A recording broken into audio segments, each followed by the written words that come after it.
E aí, gente boa, tudo bom com vocês? Então, fazendo aqui uma pesquisa em alguns textos, da antiguidade, como eu disse alguns dias atrás, eu vou estar fazendo aí um seminário do reino, mas só com os textos da patrística.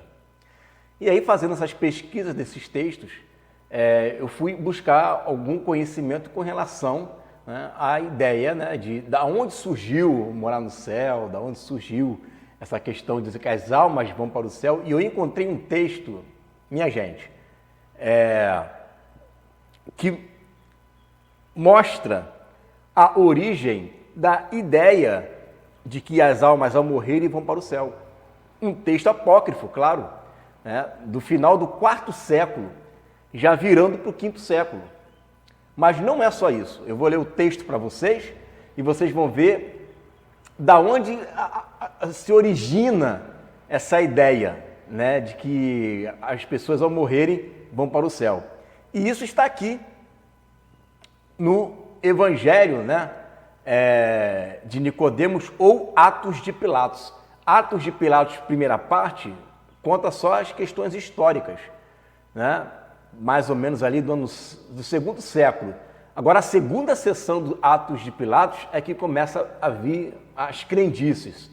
Então, esse é um dos textos mais antigos que eu encontrei, que faz menção das almas indo morar no céu. E você vai ver como que está escrito. Vamos lá. No capítulo 5 diz assim: enquanto Satanás e o inferno diziam tais coisas entre si, produziu-se uma grande voz como um trovão, que dizia: elevai, ó príncipes, vossas portas, descerrai, ó portas eternas, o Rei da Glória entrará. Quando o inferno ouviu isso, disse a Satanás: sai, se é capaz, e enfrenta-o. E Satanás saiu. Depois o inferno disse para seus demônios: trancai bem e fortemente as portas de bronze e os ferrolhos de ferro. Guardai minhas fechaduras, examinai tudo que está em pé. Pois se aquele entra aqui, apoderar-se-á de nós. Os pais, vamos botar aqui, desci muito. Os pais que ouviram isso começaram a fazer-lhes zombarias, dizendo: comilão insaciável, abre a porta que o Rei da Glória entre. E o profeta Davi disse, lá no mundo dos mortos, não sabe, cego, que estando eu ainda no mundo fiz essa profecia? Elevai, ó príncipes, vossas portas. Isaías, por sua vez, disse, está tudo junto ali, um do lado do outro. Eu prevendo isto, claro, agora é a vez dele também falar dele, Eu prevendo isto, pela virtude do Espírito Santo, escrevi: os mortos ressuscitarão, e os que estão nos sepulcros levantar-se-ão, e os que vivem na terra alegrar-se-ão. E onde estão, ó morte, teus grilhões? Aonde, inferno, a tua vitória? Quer dizer, estão pegando... para você ver a contradição, porque eles estão pegando o texto do levantar as portas das vossas cabeças, para aquele momento, e ali o texto de Isaías fala de todos os mortos ressuscitando. Então não é um texto para ser usado para aquele momento da ressurreição de Jesus. Vamos lá. Então de novo veio uma voz que dizia: levantai as portas, ó inferno. Que ouviu repetir esta voz, disse como se não se percebesse: quem é este o Rei da Glória? E os anjos do Senhor responderam: o Senhor forte e poderoso. O Senhor poderoso na batalha. E no instante, a convocação de conjuração dessa voz, as portas de bronze tornaram-se pequeninas e os ferrolhos de ferro ficaram reduzidos a pedaços, e todos os defuntos acorrentados viram-se livres de suas correntes. Os defuntos acorrentados. Poxa vida. As almas dos santos estavam acorrentadas, os defuntos estavam acorrentados, e nós dentre eles. E entrou o Rei da Glória na figura humana, e todos os antros escuros do inferno foram iluminados. Em seguida o inferno começou a gritar: fomos vencidos, ai de nós! Mas quem és tu que possui tal poder e força? Quem és tu que vens aqui sem pecado? Aquele que é pequeno na aparência e pode grandes coisas, o humilde e o excelso, o servo e o Senhor, o soldado e orei. Aquele que tem poder sobre os vivos e os mortos? Foste pregado à cruz e colocado no sepulcro, e agora ficaste livre e desfizeste nossa força? Então, por conseguinte, és tu, Jesus, de que nos falava o grande sátrapa Satanás, que pela cruz e pela morte tornar-te-ias dono de todo mundo? Então o Rei da Glória agarrou os grandes sátrapas, Satanás, pelo pescoço, atenção, e entregou aos anjos, dizendo: amarrai-o com corrente de ferro em suas mãos, seus pés, seu pescoço e sua boca. Depois colocou nas mãos do inferno com a seguinte recomendação: toma-o e mantém bem preso até a minha segunda vida. Opa! Você está vendo que a doutrina amilenista tem origem também em livros escritos apócrifos. É como eu falei, a doutrina amilenista, ela vem querer trazer filosofias, crendices, né? Ela traz consigo, né, ideias gregas. Então, são ensinos que têm muito mais crendice do que Bíblia. E aqui tem uma doutrina amilenista. E a Igreja Romana, que vive muito mais de tradição do que de Bíblia, está comprando essa ideia. Tá? Então, você está vendo aqui textos claros, né? Ali é uma história que você não tem base nenhuma bíblica para dizer que dali é um conto, né, sei lá, Rá-Tim-Bum, só pode ser, né, historinha para criança. E aí você vê agora um texto que mostra clarissimamente, né, uma ideia que fala acerca do amilenismo, certo? E você está vendo as suas origens ali, origens de crendices, alegóricas, né, filosóficas. Então o inferno encarregou-se de Satanás e disse-lhe: Beelzebul, herdeiro do fogo e da tempestade, inimigo dos santos, que necessidades tinhas de providenciar para que o Rei da Glória fosse crucificado e que viesse depois aqui e nos despojasse? Vira-te e olha que em mim não ficou nenhum morto, pois que tudo que ganhaste pela árvore da ciência puseste a perder pela cruz. Todo o teu gozo converteu-se em tristeza e a pretensão de matar o Rei da Glória provocou tua própria morte. E uma vez que te recebi com a recomendação de subjugar-se fortemente, aprenderás com a própria experiência quanto mal sou capaz de infligir-te. O chefe dos diabos, princípio da morte, raiz do pecado, final de toda a maldade, que encontraste de mal em Jesus para buscar sua perdição. Quer dizer, ele está chateado porque está matando Jesus, né? Parece que o inferno ali entrou em contradição. O império das trevas ali está tudo debatendo. Não era para você fazer isso, rapaz. Por que você fez isso, rapaz? Pô, não era possível um negócio desse. Como é que você vai matar o cara? Agora está aí, a gente está pagando prejuízo porque matamos ele, né? É o papo de doido, né? Como tiveste coragem para perpetrar um crime tão grande? Por que te ocorreu fazer um varão como este descer até as trevas, pois as despojou de todos que morreram desde o princípio? Enquanto o inferno, olha aí, ó, enquanto o inferno admoestava assim Satanás, porque o inferno não gostou, né, disso, né? O reino ali está dividido entre eles, né? O Rei da Glória estendeu a sua mão direita e com ela pegou e levantou o primeiro pai, Adão. Aí pegou Adão. Depois dirigiu-se aos demais e disse-lhe: vinde comigo, todos os que foram feridos de morte, pelo madeiro que me tocou, pois eis aqui, eu vos ressuscito. Caraca, você está vendo aí a ressurreição, o que estão dizendo aí? Teve lá a ressurreição, na vinda de Jesus, a primeira ressurreição, né? É na vinda dele, ele pega essa galera e leva para o céu. E com isso levou todos para fora. E o primeiro pai, Adão, apareceu transbordante de gozo e dizia: agradeço, Senhor, depois de 4.000 anos ali no Hades, 3.000, que vive quase 1.000 anos, né? 3.000 alguma coisa ali no Hades, por me haveres tirado do mais profundo do inferno, e também todos os profetas e santos, damos-te graça, ó Cristo Salvador do mundo, porque tiraste a nossa vida da corrupção. O cara já está ressuscitado, meu chapa. Depois de assim haverem falado, o Salvador abençoou Adão na testa com o sinal da cruz, né? Imagina, né? Fazendo assim, né? Sinal da cruz, ou assim. Depois fez a mesma coisa com os patriarcas, profetas, mártires, progenitores. E a seguir pegou-as a todos e deu um salto do inferno, né? Pulou lá para o céu. Enquanto ele caminhava, os santos pais seguiam-no, cantando e dizendo: bendito aquele que vem em nome do Senhor, aleluia, sejam para ele os louvores de todos os santos. Então, a caminho do paraíso, levando pela mão o primeiro pai, Adão, né? Foi todo mundo de mãos dadas, né, para o céu, E ao chegar, entregou, melhor dizendo, né? Assim como os demais justos, ao arcanjo Micael.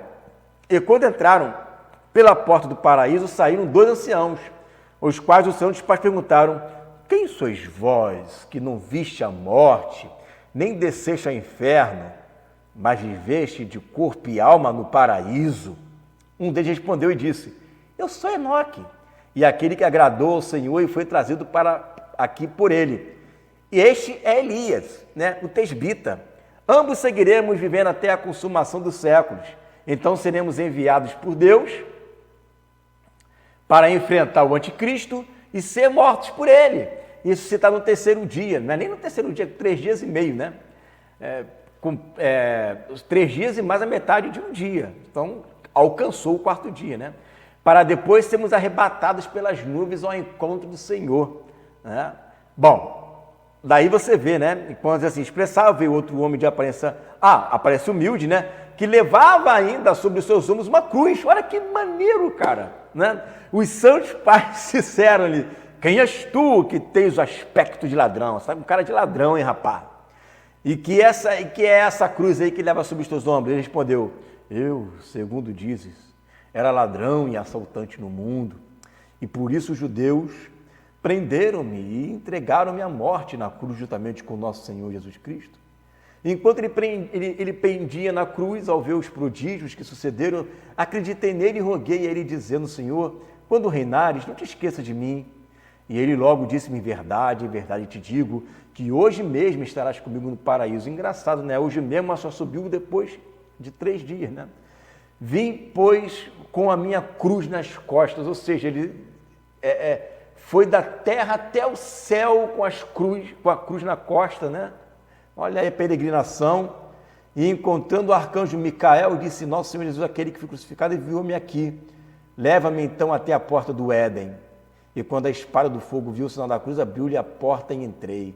Depois o arcanjo disse: me espera um momento, já que também deve vir o primeiro pai da raça humana. Aguarda um momentinho aí. Senta ali na sala de espera, né? E aguarda, blá, blá, blá, blá, blá, blá, blá, blá, blá. Gente, vocês estão percebendo que a tradição, por isso que tem muitos livros apócrifos, né? Que com certeza foram eliminados como livros ditos canônicos, né? Fazendo parte da canonicidade da Bíblia. O que você está lendo aqui, você pode ter percebido que mesmo eu tendo lido de uma forma descontraída, se você for pegar os pontos principais ali, as igrejas acreditam.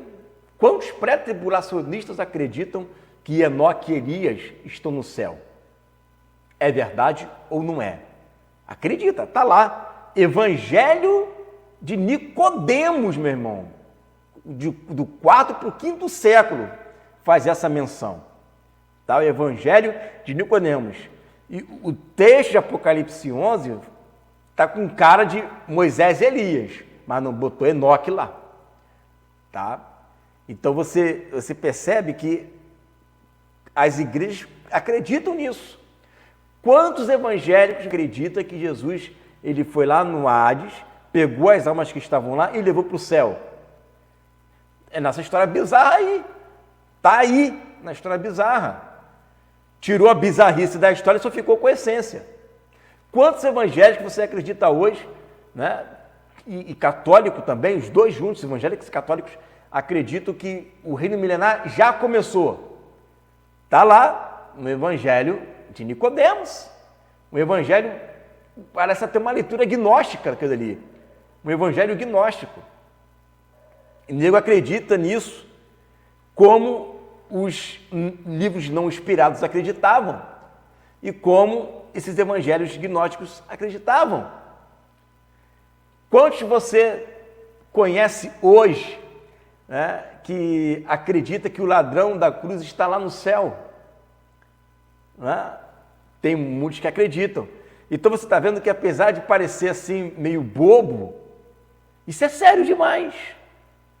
Porque você vê uma tradição, uma crendice que perpassa milênios, construído com o pensamento de tradição católica, e essa galera vem trazendo esses resquícios de lá. Isso é muito sério.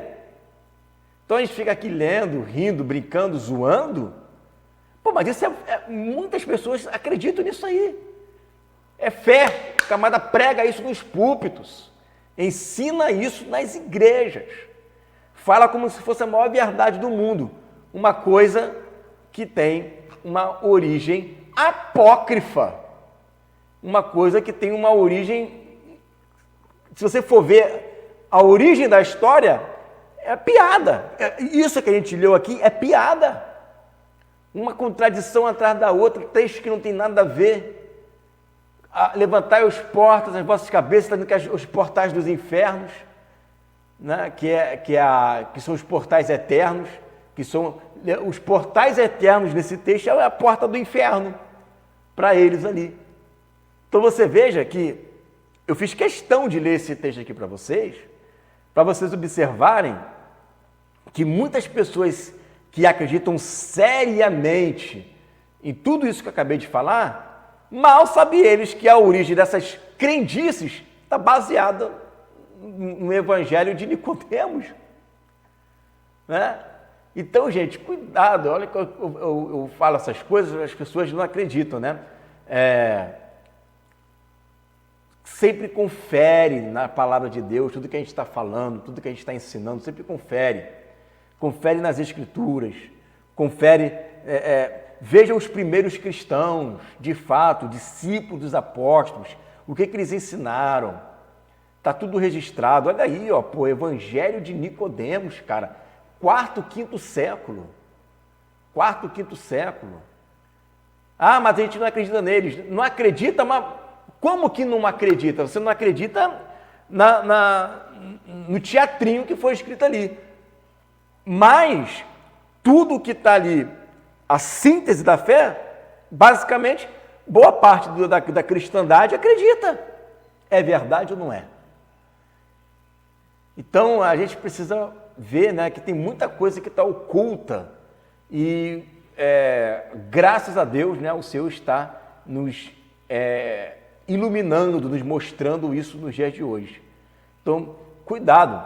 Às vezes você fala com tanta ênfase naquilo que você acredita e mal sabe você que nisso que você acredita é oriundo de uma historinha que tem mais cara de gnosticismo do que de verdade. Tá? Aí basta agora a pessoa ter humildade, ter um coração sincero, ensinável, para voltar atrás naquilo que ela acredita. Tá? Compare esse texto, veja se esse texto tem cara de uma verdadeira patrística. Não tem. Você vai ler os textos patrísticos dos primeiros 3 séculos, eles explicam a Bíblia. É o tempo inteiro eles explicando a Bíblia. Você pode ler. Isso aqui não é explicando a Bíblia. Isso aqui inventou uma história. Não sabemos de onde. E essa história se tornou uma verdade. E hoje se tornou doutrina de igreja. Isso daí, gente. Então, né, cuidado, preste atenção, vigia, né? Fique aí com essa palavra em nome de Jesus.